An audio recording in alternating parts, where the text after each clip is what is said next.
I'd go right to the body. Yeah. Right? He'd bend over me. That's unfortunate. You know, I wonder why that is with him. I mean, he inherited a lot of money, the Hyatt Hotel. The Hyatt family, Yeah. Pritzker family. I'm well aware who they are. I say things I shouldn't say, and I'm going to say it again. And I know this is wrong because I shouldn't make fun of the fact that we have a chubby governor. Rotund. Beyond rotund. But he was born with a silver ladle in his mouth. Yeah. And that's not right. And the reason I say it is because of what he did when he called Trump to keep me in. Otherwise, I wouldn't make fun of him like that. But if I step away and try to be good, as I should try to be, I feel bad for him. That can't be good. He shouldn't be like that. He should spend all that money and time to, you know, take a walk and do it consistently. It's just not good for his health. And I think the stress of the office is partly causing that. Yeah. I think. And politically, how do you think you would match up against him? Let's say you could run again for governor. I assume he's going to run again for re-election. Yes, yeah. How would you fare against him? In a Democratic primary? Sure. I think I could be really competitive. I really do. Now, he's got, he spent $170 million of his own money that he inherited to win governor the first time. 170 or 175 million. By the way, if I was going to sell a Senate seat, isn't he my guy?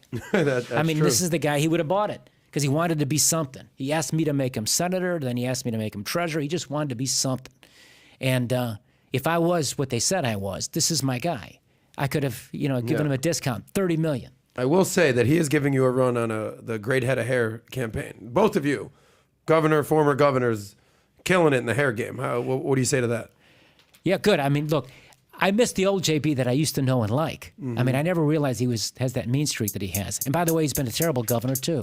And the way he's mishandled the COVID situation, he's politicized that. And in such a way where people in Illinois don't trust him. And it's not unlike some of the other governors too. They don't practice what they preach. They're big hypocrites, and they don't lead by example or join in the shared sacrifice.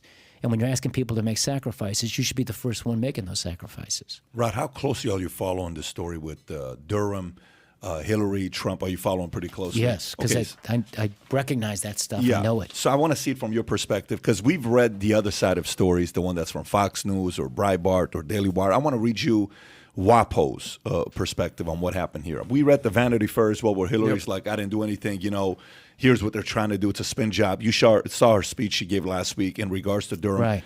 But here's a WAPO story about it, how the right embraced the false claim that Hillary Clinton spied on President Trump.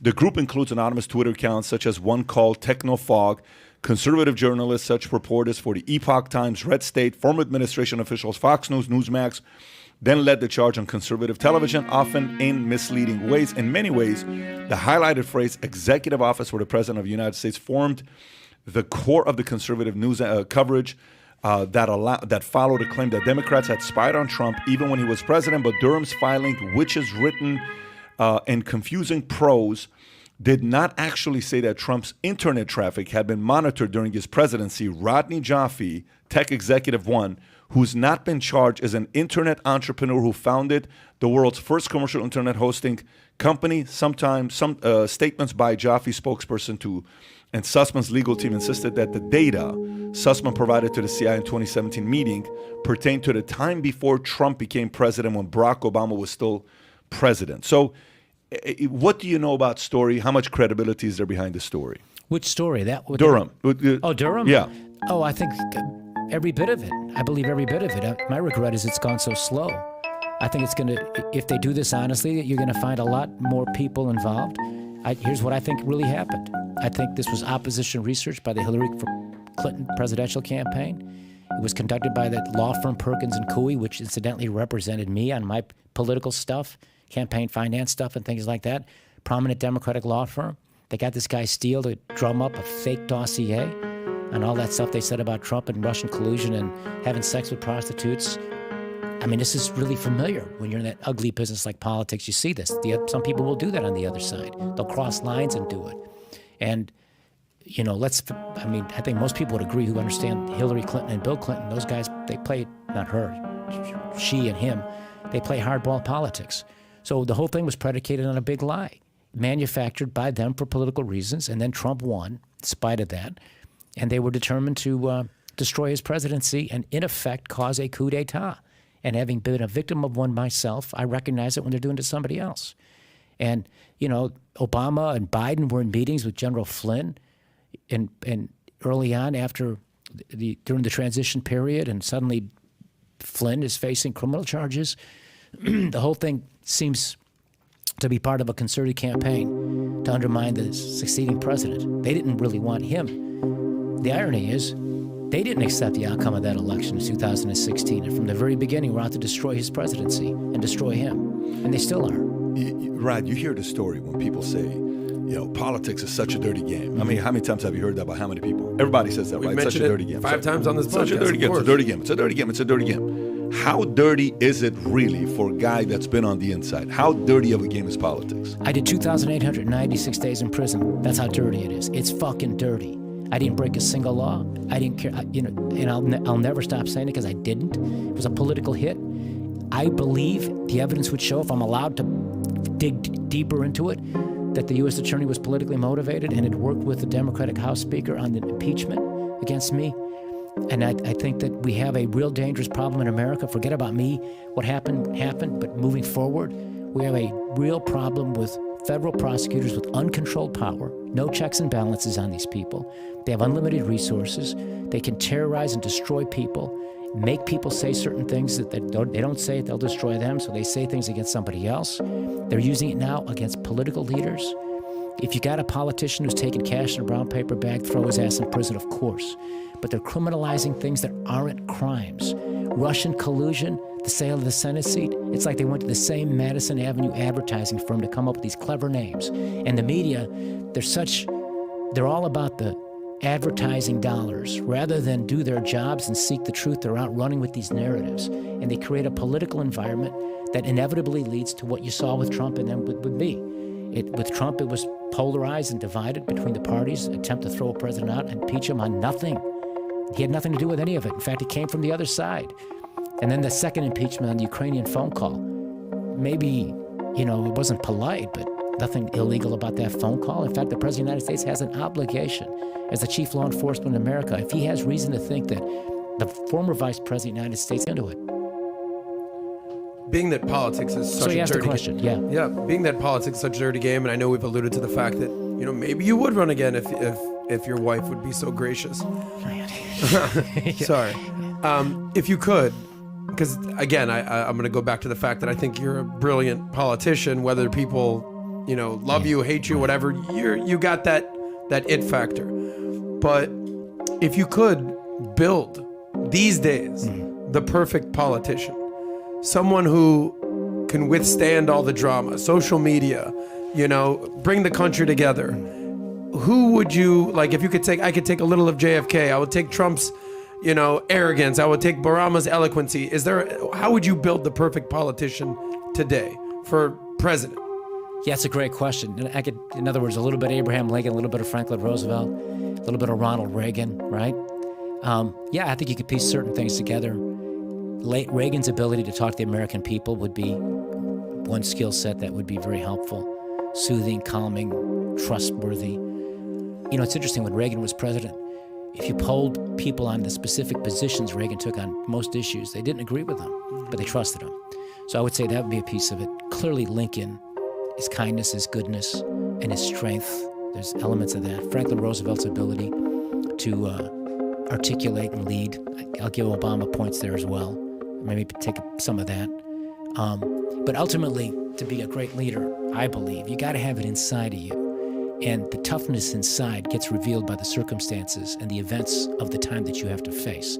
Lincoln rose to the challenge and showed a real toughness inside. Franklin Roosevelt did the same thing. One's a Republican, one was a Democrat during times of great crisis. Some of these, you can take Obama's eloquence and his ability to give a speech, but underneath that, there isn't that greatness that those other two have. And if I were to say the ideal combination, if I were to limit it, I would say Lincoln and Franklin Roosevelt. Both great communicators in their own way. Who do you think is the best up-and-coming politician? Obviously, Trump has been there, Biden's been there, Bernie's been there, Nancy Pelosi's been there, John McCain. I mean, the list goes on McConnell. These are guys that are in their 70s, 80s. Who in their 40s do you look at and say, damn, that guy's got it, or that girl's got it? Who comes to mind these days, the young up-and-comers? I don't know that we know who that person is yet. it could be somebody from outside of politics. I do think that more and more people who are outside of politics could be helpful to the system. I do think this, though. I would say,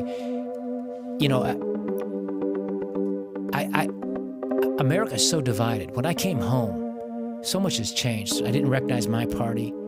It was 8 years that I was gone. And, social media, all this stuff is so different now, right? Everything is so quick, and people have all these views, which is important that they have those. This idea of cancel culture and this wokeness, it's a very different thing and a very dangerous thing, I think. I think freedom is in danger in the United States. And I think that the hyper-partisan nature of our politics is making things worse, not better. And I don't know that I have a direct solution to it, because both parties are sort of locked into their positions. It's all about winning the next election. I do think the Republicans are going to have a very good year, 2022. I do think there's a realignment going on in American politics, which could be very helpful and get us back on a good track. But I think the hyper-partisanship is so extreme that it's just turning off too many people and dividing us too much. It would be nice to see some person come out who might be able to find a way to unify without selling out his or her principles. And so a guy like Reagan had that ability, Roosevelt had that ability, Lincoln had that ability. Somebody like that. Do I see anybody on the horizon right now? I don't. I'm obviously very biased towards President Trump for what he did for me. I mean, I think stylistically, he is what he is. Some people love it, some people don't. But I do think that a lot of the stuff he's been working at and talking about is right for America.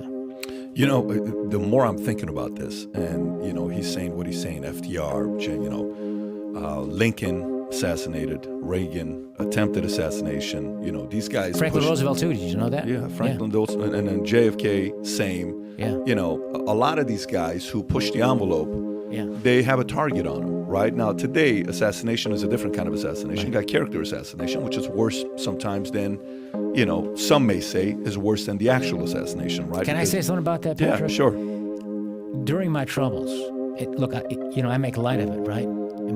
But those were hard years. And when you got this, and they're after you like that, and they have all that power, deep down you're dead, but you're going to go down fighting. I would frequently find comfort late at night when I try to fall asleep. And I'd imagine myself walking into that federal court building and someone rescuing me from what I was facing by walking up to me and shooting me dead. In other words, assassinate me.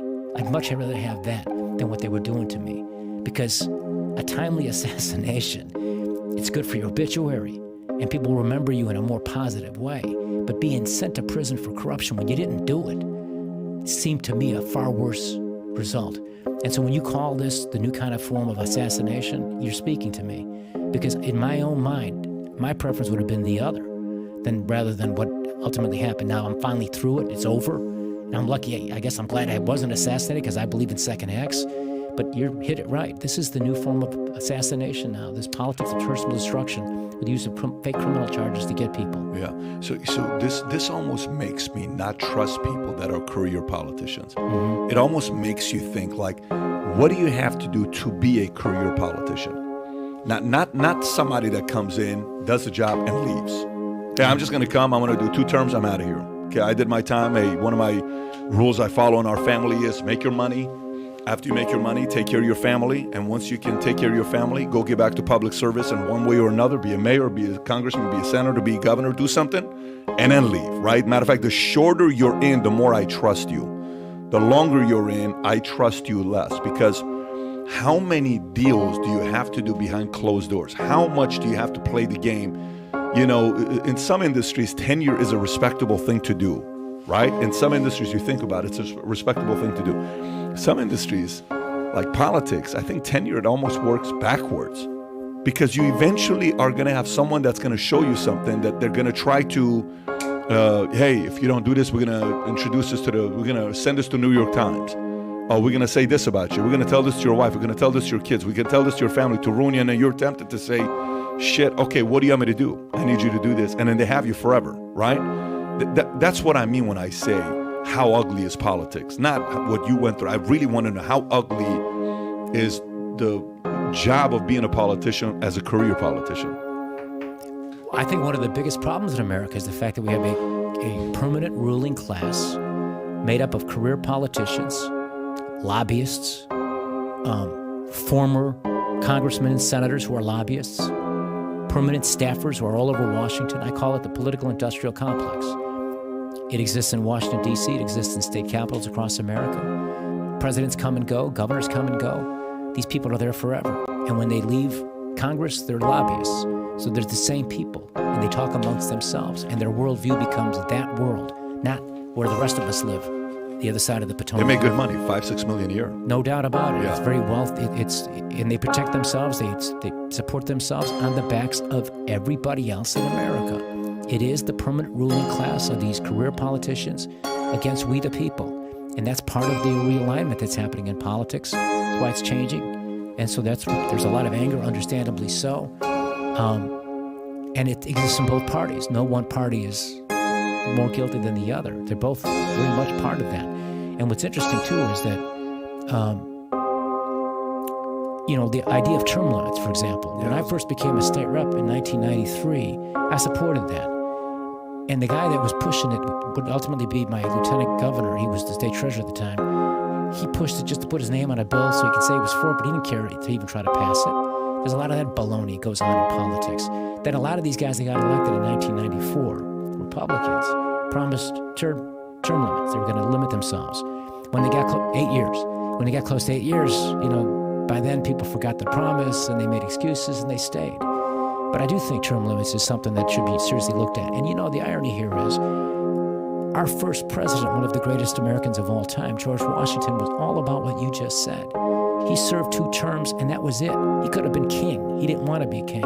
He could have been a 3-term president. He didn't want to be a 3-term president. He believed, like in the old days of the Roman Empire, that this Cincinnatus, he was a farmer. He'd leave the farm and go serve his country, and then go back to farming and till the soil. That was what Washington's view was of American politics. And he set an example very early on. But over time, that example is forgotten. And now you've got Joe Biden as president, who's been there. Get this now, he was 29 years old when he was elected, 30 when he was sworn in, constitutionally youngest age he could be senator. His whole adult life has been in Washington. How could he possibly really understand the challenges that everyday people face? Because he's been so far away from it. And just the opposite. He's a creature of that swamp, and it is a swamp. And it's the same old people, and it's them against us. Let me ask you. When sometimes you say there's crooked cops, right? Mm-hmm. And then there's crooked pastors, right? There's crooked preachers. There's crooked accountants. There's greedy capitalists. Crooked Hillary. Whatever. What I'm saying is the percentage of crookedness higher in the job of a career politician than any other occupation? That's what I want to know. You understand what I'm asking? Yeah, right? exactly. Like, what I'm trying to say. There's always a few bad apples. There is always in every industry, but Yeah. I wonder if the percentage of bad apple in politician is higher than other industries. What would you say to that? I'd say yes, and I'd say part of it is because a lot of the crookedness is legal. They make the rules that benefit themselves. Remember that. The rules are unfair and wrong, but they benefit themselves, and therefore they're legal. But it's crooked because it ain't right. Who's the most crooked? Is it the actual senator, representative? Is it the lobbyist? Is it the campaign finance person? Is it the person pulling the strings? Is it the people donating the money? Is it the Koch brothers? Is it George Soros? Like, who is the most corrupt in all this?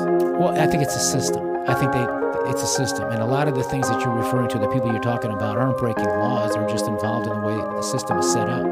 People don't like the idea of public funding for elections, okay? But I wonder if that would not be a better play, where you take money completely out of politics, because they pander to their political donors. And the new politics now is you have these grassroots contributors. And Obama started this. At first I thought this was a very good new development because he was able to encourage people, everyday people, to send small dollar checks and raise Bernie made his that too. Made his mark. And AOC now, right? But on the political right, President Trump raises a lot of money that way, and a lot of conservative Republicans do. So initially I thought this is really going to be good because it's giving people, everyday people, more of a voice. But here's what it's done. It's created further division. Because if you even look like you have an open mind about the other side's point of view, you're going to run the risk of losing your donors. They won't send you checks anymore. So it's almost better for you to be even more strident against the other side. And both sides will do this. because it generates support among their donors. I don't think that's going to change anytime soon. I don't either. And the reason why I don't think it's going to change anytime soon is the following. What percentage of career politicians, what percentage of our politicians today, and I'm talking Congress, Senate, governors, okay? Take those three. What percentage of them have been in politics more than 10 years? Is majorities over 10 years or majorities less than 10 years? More than 10 years. Okay, so not what, even close. what percentage would you say is more than 10 years? 60%, 70%? Sure. 70%? It's not going to happen. You understand what I'm saying when I say it's not going to happen? They're in too deep. Is what you're saying. You're in too deep. There's Well, that's what It's happens. what they is do. Yeah, it's you not get going to like happen. a young freshman senator. I'm going to come in and I'm going to change Kill 'em. Washington. They're going to do one or two And things. like, to have a it. backseat, Yeah. buddy. Yeah, they're either gonna destroy the guy's reputation, or they're going to Fall in line. or they're gonna say you have two choices, bro. You either fall in line, or we're gonna do this to you. Which one do you? And there's got to be somebody that goes and has that conversation with them. It's a tough gig. But the differentiator these days is social media. Look at AOC. Yeah. She hasn't exactly fallen in line with Nancy Pelosi or anything like that. So, look at Tulsi Gabbard. Social media these days is the great equalizer. Before you left politics, That's a very good point. social media Yeah. wasn't really that prevalent. So- now, if people don't agree with you, it's like, fuck all you guys. I'm going to my millions of followers to raise money. And, Matter of fact, that's what AOC just did. Here's a Newsweek story. Yeah. AOC slams Tucker Carlson as trash after he calls her rich white lady. Representative AOC has referred to Fox News host Tucker Carlson as a creep after he falsely claimed that she was not a person of color, but instead a rich, entitled white lady. Carson insisted that AOC was white despite her shade while discussing the upcoming book, Take Up Space. The unprecedented AOC Carlson took exception to the book's author writing that the Congresswoman had fully out loud white female asking whether they are referring to a trans thing, because arguing that no one has done more personally to degrade American womanhood. AOC responded by sharing a clip of Carlson making the claim to Twitter alongside the caption, "This is the type of stuff you say when your name starts with a P and ends with a dejo." Okay, and referring to the Spanish language term pendejo, right, is what she's talking about. But what do you think about AOC and her rise? She's come up. She's got nearly 50 million Twitter followers, and when she talks, she gets millions of views. How do you think that happened? She's a generational leader. She's speaking to her generation. I have two daughters. My older one, 25, not exactly all in on AOC, but her politics, not unlike some of that Bernie Sanders type socialist politics that sounds good, but realistically is ridiculous, doesn't work. But she's a generational leader, and she's taken full advantage of the new mode of communication through social media. What she's saying there, though, is an example of how these elitists, and she's now become part of the elite. She's got a different backing, but she's part of the elite now. How these elitists want us to believe stuff that we know our common sense tells us isn't true. So, if you look at AOC, Tucker Carlson's not altogether wrong in how he said what she is. She's from the suburbs, came from a nicer area that wasn't raised in the Bronx, where she represents. And can you say this? But looks to me when I see her, she has light skin. So she's saying she's a woman of color, but she seems. But is he making the same mistake that you admitted making the same mistake when you said that you were more black than I don't Obama? think she's light skinned. I think she looks Hispanic. Yeah. I don't. Definitely I don't, Latina. Yeah. But I'm just saying this goes down to the neo-racism race card. I know you have strong feelings on that. Is it? I'm just putting that out there. Is that, She capitalizes off of opportunities like this. She's a total capitalist. You have to realize. Yeah. Except her method of capitalism is different. She capitalizes off any moment to play the victim card to get her audience to say, he's this, and hey, this is why we need to come together. She's a very, very good, young, up-and-coming star of a politician. She's a very good politician. You got to give it to her. less than 10 years, clearly. We said most politicians, 70%. I think do not be. How pull up her age right now? She's 32 right now. I think she's 32 or 30. Her name keeps coming up. Age, AOC age is 32. Yeah, she's 32. October 13th, and she's a Libra. Come on, AOC. We're 5 days apart. She's 32. What does that say about her? Pat is very big into horoscopes. Yeah, What does that say that's about the her? 30% that screws it up. Okay, because there's No way nothing you're about gonna her own her. that's balanced. There's nothing about her that's balanced. She's not one that's willing to. But is this the new politician? Someone that doesn't bend for their party, that just builds up a massive social media. I mean, you can compare her to being like a Jake Paul or a Logan Paul, where they're like, look, I don't give a shit about you, Dana White, UFC. I don't care about you boxers. I got my own following. I'm going to go make my money. The people are going to follow me and get in line or don't get in line. I'm doing my own thing.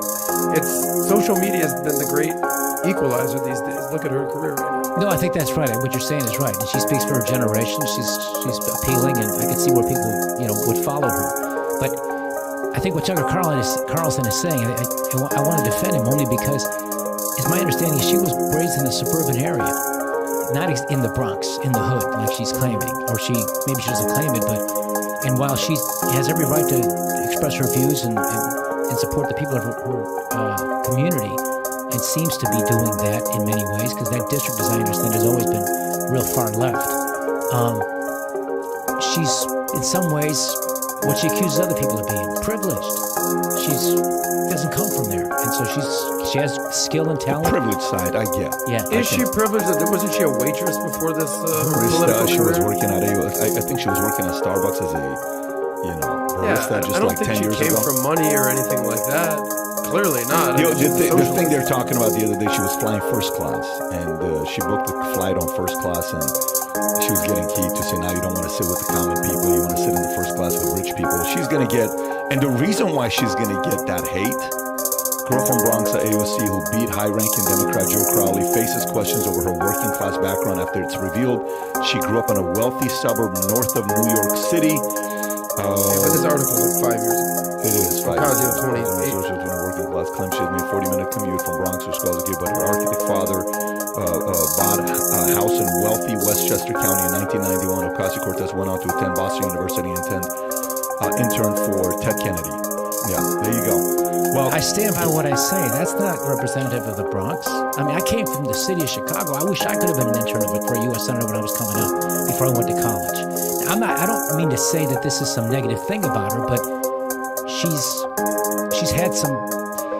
That part of the Democrat Party points their fingers at white guys and other people for being privileged, and yet their background is no different of the very people that they point fingers at. That's the only point I'm trying to say. But if you're asking me, she's a new form of political leader today, no question about it. She is. And social media gives people, whatever their political viewpoints might be, a certain freedom where if they can build up support like you've done here with your podcast, you can be a separate individual entity and independent, and that could, in the long run, maybe serve our democracy in a good way.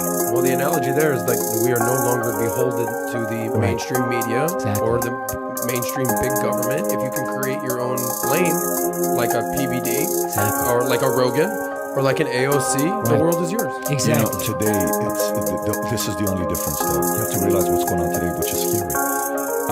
Today, for the first time, 40 years ago, complainers didn't have the mic. 40 years ago, you didn't hear complainers having a mic. We heard from doers, is what it was, right?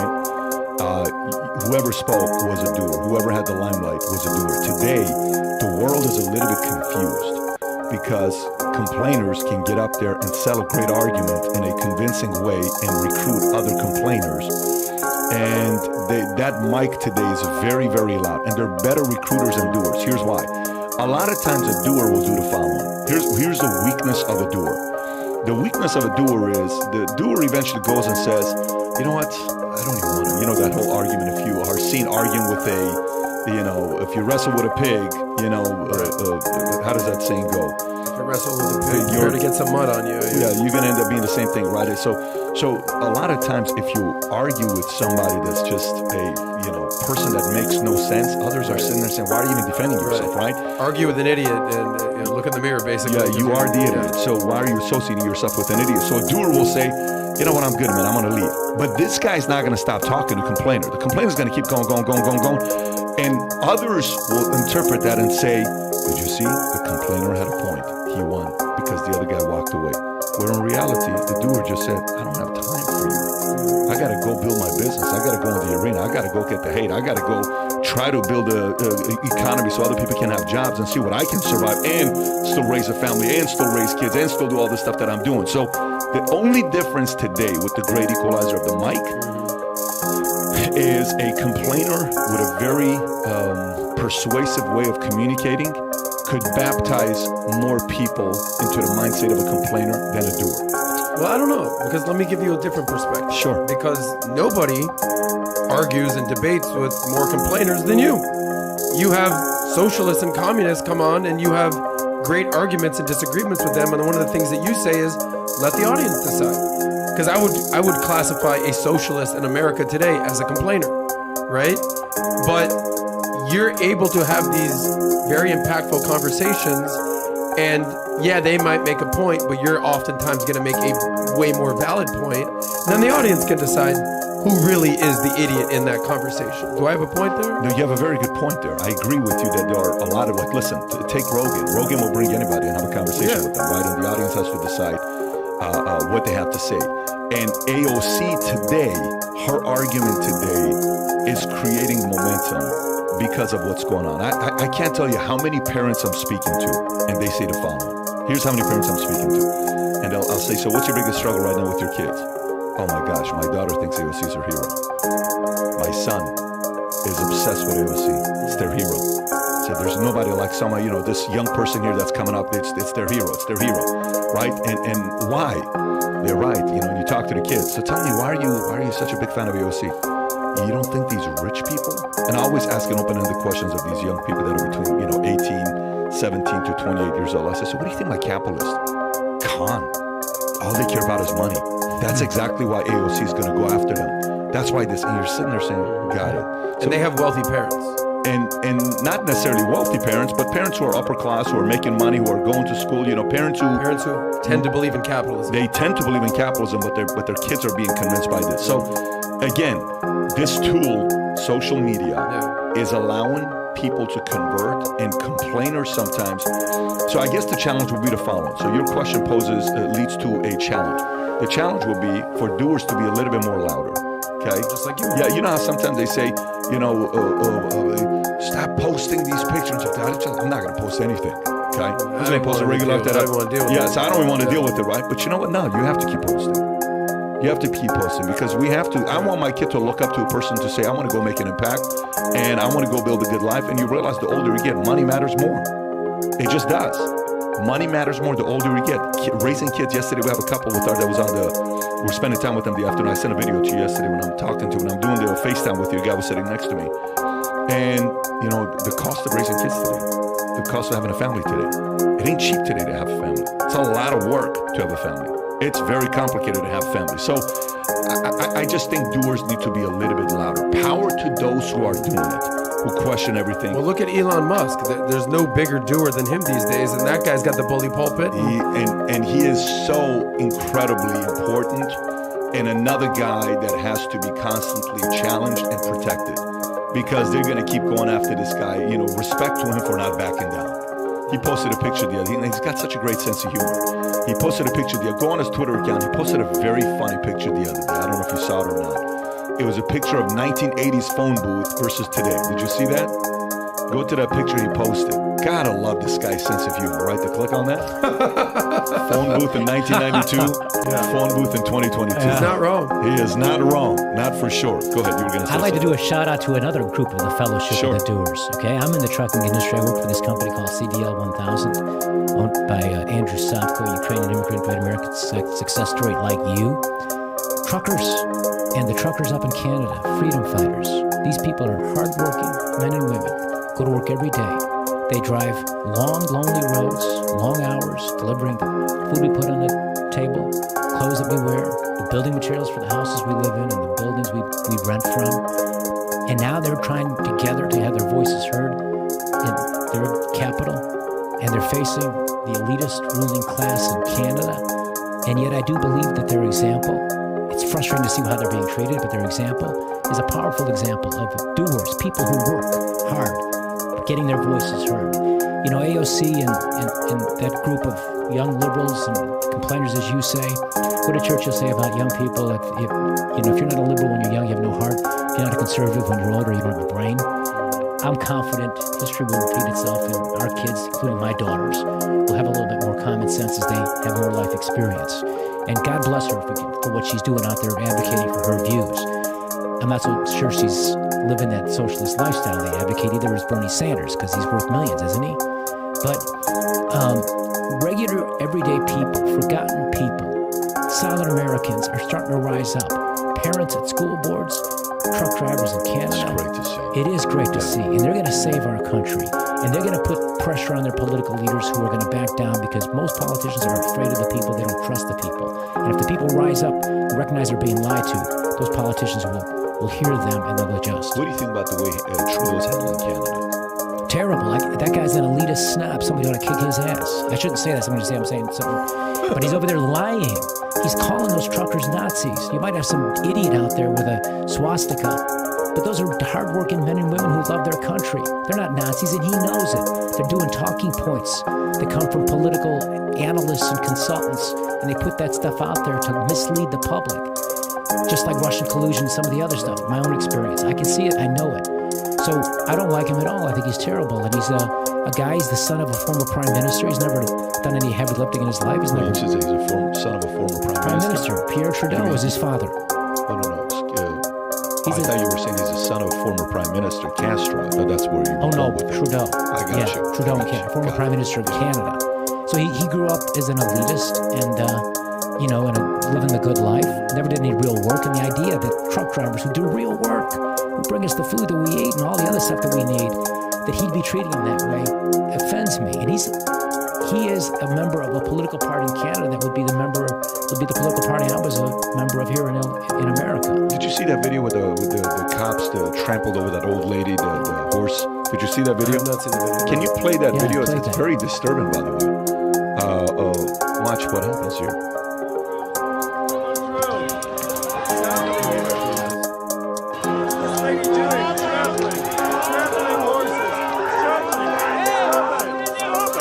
They went over the lady.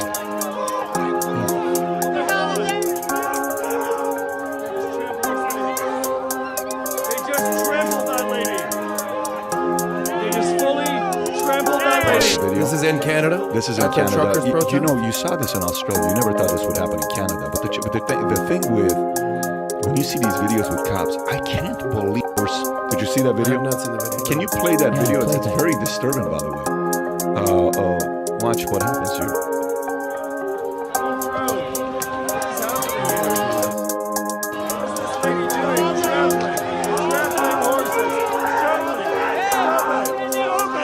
They went over the lady.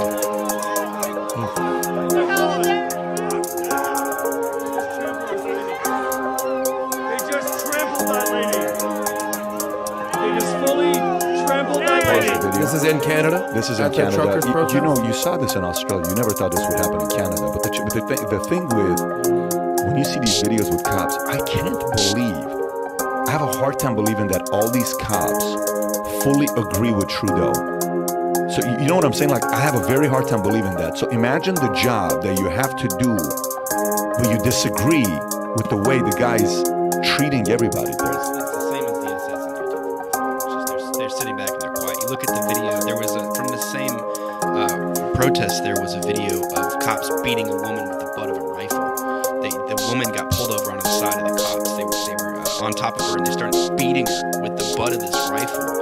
And it's like they need to speak up and say something, or else they're going to become a real problem. I mean, they're going to become the SS in the brown shirts. It's because they're afraid to speak up and speak their mind. They just do what they're told and obey the orders. You know, it's like this. Everybody believes in back the blue, and I don't debate that, right? But you can only do that so far. At some point, the blue have to stand up and realize that they're more than just somebody who's given an order. They have to speak up and stand up and say, no, this isn't what we signed up for. This isn't what we took our oath for. This isn't who we are.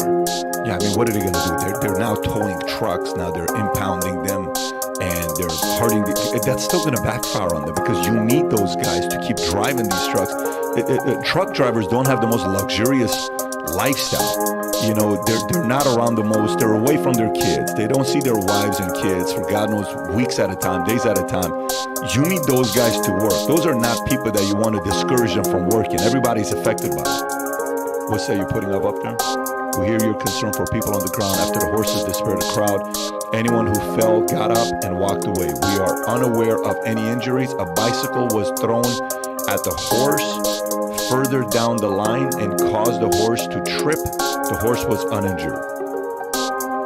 What are we supposed to do with that? This is the statement from Ottawa Police about trampling a woman. That's how they responded to it. Fascinating on what's going on over there. How's the woman doing? I'm glad to hear about the horse, but how's the woman doing?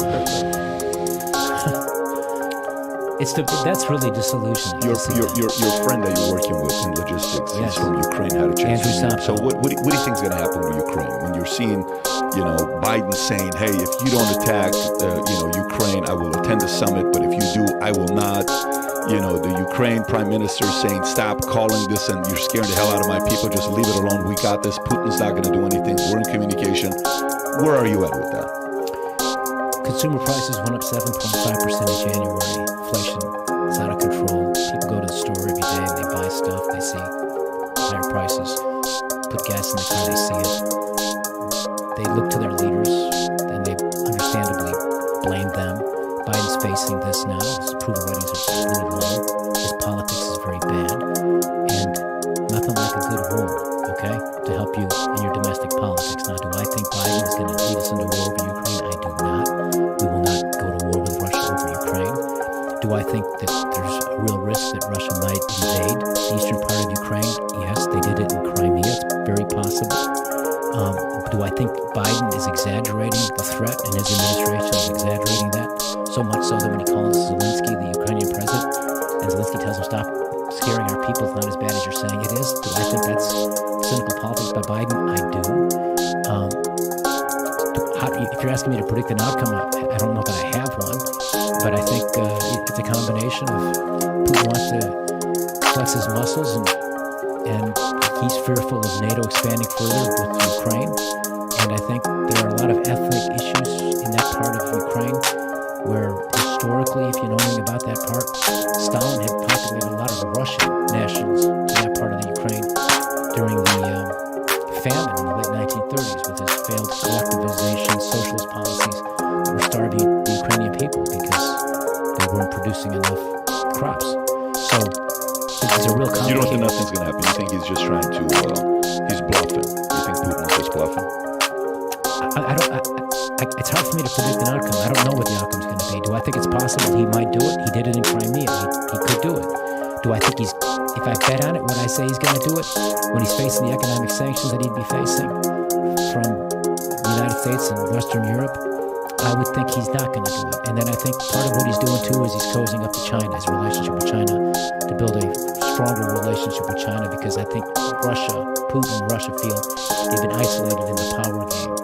So I think I'm hoping that it's more posturing and positioning than an actual invasion. But if you're asking me to bet on it, I don't know. I don't know what the outcome's going to Tulsi be. Gabbard said she warns the military-industrial complex wants a war in Ukraine. This is a political insider story. Former Congressman Tulsi Gabbard echoed former President Eisenhower's famous warning on Saturday, saying the neocons, warmongers, have spent years stoking the new Cold War with Russia and have now brought us to the brink of Ukraine. She told Tucker later on, "What we have, unfortunately, is Democrats, Republicans, mainstream media, the Washington elite, essentially in the pockets of the military-industrial complex." Do you agree with that? I think there's a lot of truth to what she's saying. Again, it's easy to be anti-Russian in the United States. We were raised to fear the Soviet Union, and for many rightful reasons. My father fled communism after World War II and didn't go back to his native Yugoslavia because he wanted to come to a country that he perceived as being free, and mostly was. But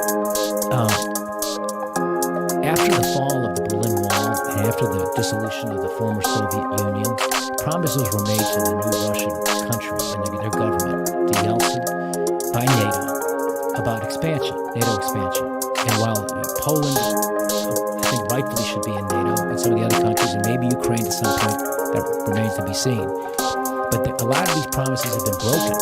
And when the United States and NATO decided to break up a sovereign country, Yugoslavia, where my father came from, over Kosovo, and they decided that they were going to force a sovereign country to give up a portion of its country because of the ethnic situations there, they created a precedent, and they basically told the Russians, "You're of no consequence," because historically the Russians have always been allies of the Serbs in that part of the region. With the complicated politics of the old Ottoman Empire, your people have been screwed by them, the Armenian genocide and all the rest.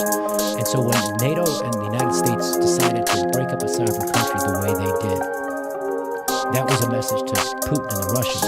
You can't trust these people. We can't work with them. And so a lot of what you're seeing is a manifestation of those relationships that go back 25 years. So if you're asking me to predict an outcome, I don't really know. What she is saying, do I believe that? Absolutely. I sat on the House Armed Services Committee, and I voted, I plead guilty to this. I voted for that war in Iraq. I remember sitting there as a young congressman, listening, watching all these Joint Chiefs of Staff generals, under oath, testifying, classified hearings about the weapons of mass destruction that were there. And I'm asking myself, remember, could they be lying? Because if they were there, that seems like we should get in there and go get those weapons of mass destruction and get them away from Saddam Hussein. So if it's true, I have to vote for this war. Hillary voted for the war. And I remember looking at Hillary and thinking to myself, could they be lying?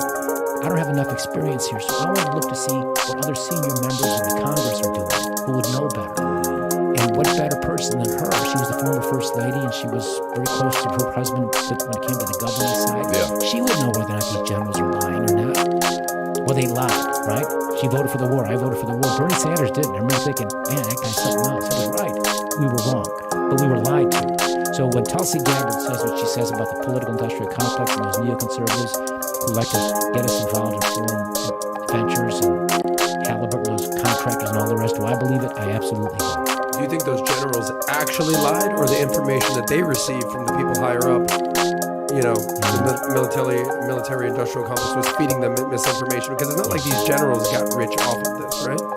No, your point's well taken. It's a lot more complicated than whether or not they just blatantly lie to you. Somebody was lying along the way. They may have gotten a lot of misinformation, faulty intelligence, maybe just fake intelligence. Not sure. All I know is there were no weapons of mass destruction there, and we voted for that war predicated on that. Someone was wrong. Let's do speed run. So here's what I want to do. This is the last thing, and then we'll wrap up. We're coming to the end of it here. Is I'll give you a name, give me one word that comes to mind. Okay? Andrew Cuomo. Andrew Cuomo, the former governor? Yeah. He did it. Because if he didn't do it, he wouldn't have quit. Okay. Mark Vargas. I love Mark Vargas. Mark Vargas was the mystery man who helped me come out of prison. Trump. I love Trump. I got to know him on Celebrity Apprentice. Really liked him. People don't realize he's a real kind man when you know him. I saw him do things off camera. He was very kind. He was very kind to my little girls during a very difficult time. I love Trump. And by the way, what he did for me benefited him politically not at all. He didn't have to do that. He gets no benefit, but he did it. He saw something wrong and ended it. A lot of people in politics are not like that. Trump's very different. Obama. Very disappointed in Obama. I'll answer that by saying one of my colleagues in prison, after Obama didn't cut me loose, asked me, what about your friend, Gov? What about your friend Obama? I didn't give you a clemency. My answer was, I'm never voting for that guy again. DeSantis. Up and coming leader of the Republican Party. He won't beat Trump. Trump will beat him if he runs. He won't run. Trump's the big dog right now in the Republican Party. He won't run. He will not run against Trump. Dick Mel. My father-in-law, who's been very good to me in many ways, very bad to me in many ways. I love him. I do. He's my father-in-law. He's got a lot of good qualities. He's 83 years old, and I marvel at how well he's doing at 83, and I'm very happy about that. Rahm Emanuel. I always liked Rahm Emanuel. He's a tough guy. He's a doer. Remember the Fellowship of the Doers that you talked about, that Teddy Roosevelt talked about? He's ruthless, though. Very ruthless. And the means justify the ends as far as that guy's concerned. Stephen Schwartzman writes in his book. You know who Stephen Schwartzman is? I don't. I mean, he's a billionaire. And he says, one time, I got invited to a meeting with Rahm Emanuel and Obama. And he said, we had the biggest shouting match, cursing at each other. He says, I realized how strong Rahm Emanuel was, but I knew I had to learn how to negotiate with this guy because he's not going away. He's on Obama's team. Something in that Emanuel family blood. His brother's like the biggest agent in Hollywood, and then exactly. there's another brother who's like a physicist or something. Yeah. No, there's three of us, as I understand it. There's the Hollywood agent, there's Rahm, and there's the ethicist. And I refer to the ethicist as the black sheep of the family. How about Anderson Cooper? He wasn't nice to me when I came home, and so that was disappointing. So low marks for him. Okay. Bob Menendez. I knew Bob Menendez when we were in Congress together, and Bob Menendez had the law been applied to me, my case, the way it was applied to Menendez, my case would have been thrown out just like his. His case was, the judge threw it out for insufficient evidence. I should have got the same treatment. George Ryan. George Ryan is an old school Illinois politician. He was a Republican, but pretty much like Democrat machine type values. He's an old man. He's lost his wife. He did his time. I don't think that he was innocent. Fitzgerald, Patrick. Evil, wicked, a man who has abused his power to frame people. Evil and wicked, and I think he's done it to a lot of black people too. Interesting. Mike Madigan. Mike Madigan, all about politics and himself. As cynical as they come politically. Great skill, hard worker, very smart, very disciplined. I think a good dad. But he squandered an opportunity to do a lot of good for people because it was all about his power. And he's hurt Illinois. We're the highest tax state in the nation because of him. Little Caesar, Madigan. But he's gone now. The Berlin Wall has finally fallen. And maybe there's a new day in Illinois, though. With this Pritzker as governor, it's not. It's not. It's not. Okay. So does future look bright for Illinois? As of today, no. Is there hope in this coming election? Yes. Prediction for presidency in 2024. Who becomes the president? Donald Trump. You think so? Very much so. Really? Yes. What's your level of certainty? 68%. 68%. 65%. Okay. What a number. Yeah. Do you think Biden runs again? I don't think so. What do you think? I don't think I so. don't think he'll be there, and I don't think Kamala will be there. No, I don't think Biden runs again. I think Trump wins. There's a historical precedent for this. In 1824, a strong leader like Trump, Andrew Jackson, ran for president. And the election was thrown to the House of Representatives close. There were 4 people in that race. Jackson was the people's choice, really. And it's the same kind of constituency Trump has. Working people who felt disgruntled by the elitists and the ruling class. It was stolen from him at the Capitol because Henry Clay, the guy that ran forth, made a political deal supporting the son of the second president, John Quincy Adams, the son of John Adams. In exchange for that, he became the Secretary of State. It was called a bargain. And that's what it was known. 4 years later, all those Jacksonians were energized and ready to go. And he came back and won overwhelmingly. I think history's going to repeat itself with Trump. Couple more names for you if we have time. Being that you're the former governor of Illinois, Chicago comes to mind. Michael Jordan. I had dinner with Michael Jordan once when I was governor. He's fantastic. Of course, we love Michael Jordan. I mean, Michael Jordan, Elvis, Muhammad Ali. You can't get any better than that. Scottie Pippen. Not so much. Did you ever have the opportunity to hang out with Dennis Rodman? No, but Dennis Rodman and I have one thing in common. You know what it is? Both got fired from The Apprentice. Well said. We both got fired by Donald Trump on your Celebrity Apprentice. Rod, this has been great. Folks, if you have not seen the documentary, we're going to put the link below for you guys to go see it. And what's the best way to find you? Are you active on Twitter? I am. I'm on Twitter, Real Blagojevich, at Real Blagojevich. I'm on Facebook. Do you know what my Facebook stuff is? We'd love you to. I'm We're going to put all of that stuff. We got all his links in the description to the Lightning Round podcast. We will put all of that stuff below. Having said that, appreciate you for coming out. Appreciate you. This was great. Really enjoyed it. Take care, everybody. Bye-bye. Bye-bye.